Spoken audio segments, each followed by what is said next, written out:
Dessert তো অনেক খেয়েছেন, এভাবে একবার এই ডেজার্টটা বানিয়ে দেখুন। কথা দিচ্ছি একবারে কিন্তু মন ভরবে না, বারবার এটাই বানাতে ইচ্ছে করবে। এটা এতটাই নরম তুলতুলে, তুলার মতো, শুধু মুখে দিলেই মিলিয়ে যাবে এমন একটা রেসিপি। না লাগবে ডিম, না লাগবে দুধ, কোনো রকম কোনো দুধ ডিম ছাড়াই এই ডেজার্টটা খুবই সহজে তৈরি করে নিতে পারবেন কয়েক মিনিটে। এটা দেখতে যেরকম রাজকীয়, খেতেও কিন্তু ভীষণ ভালো লাগে।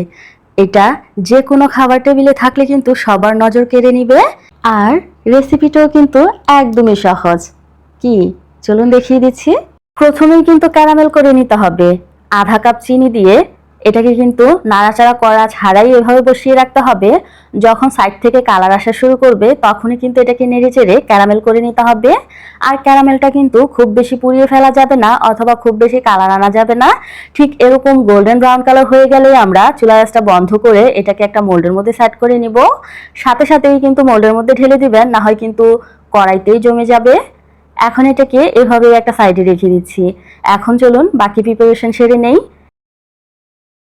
এখানে আমি 4টা বড় সাইজের মালটা নিয়ে নিয়েছি, যদি ছোট হয় তাহলে 5টা নিতে হবে। এখন এগুলাকে মাঝ বরাবর কেটে নিয়েছি যাতে করে রসটা ইজিলি বের করা যায়। এখন আপনারা চাইলে যে কোনো জুসার মেশিন দিয়ে, অথবা চাইলে আমার মতো হাত দিয়ে চিপে চিপেও এটাকে খুব সহজেই রসটা বের করে নিতে পারেন। আপনাদের কাছে যেভাবে সহজ মনে হয় এভাবেই কিন্তু রসটাকে বের করে নেবেন। এই যে দেখুন, পুরো মালটা থেকেই কিন্তু আমি রসগুলা বের করে নিয়েছি। এখন আপনাদের বোঝার সুবিধার্থে আমি একটু মেজারমেন্ট করে নিচ্ছি। অবশ্যই কিন্তু এ পর্যায়ে ছেঁকে নেওয়ার প্রয়োজন আছে, কারণ ছেঁকে না নিলে কিন্তু আমাদের ডেজার্টটা স্মুথ হবে না। এই যে দেখুন, মেপে নিয়েছি আমি। এখানে কিন্তু আধা কাপের কাপ দিয়ে 3 কাপ পরিমাণ হয়েছে, অর্থাৎ পুরো রসটাই কিন্তু 1.5 কাপ পরিমাণ আছে। এখন এখানে আমি 1 টেবিল চামচ আগার আগার পাউডার দিয়ে দিচ্ছি। আপনারা চাইলে কিন্তু এখানে হালাল জেলাটিনও ইউজ করতে পারেন।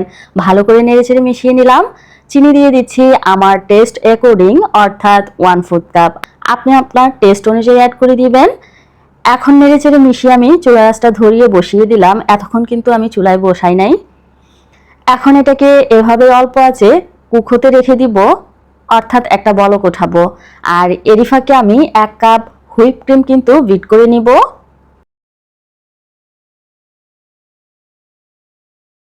ঘড়ি ধরে 2 মিনিট বিট করে নিলেই কিন্তু এনাফ। এই যে দেখুন, খুবই সুন্দর করে কিন্তু বিট করা হয়ে গেছে। এখানে মিষ্টির জন্য আমি কনডেন্স মিল্ক অ্যাড করলাম 1/4 কাপ পরিমাণ।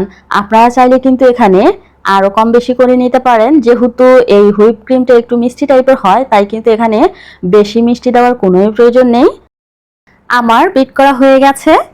এখন এটা একটা সাইডে রেখে দিচ্ছি।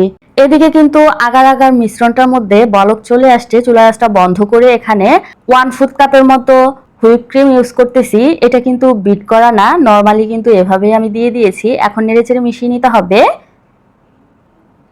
মেশানো হয়ে গেলে সাথে সাথে গরম অবস্থায় কিন্তু আগে থেকে বিট করে রাখা সেই ব্যাটারের ভিতরে ঢেলে দিতে হবে।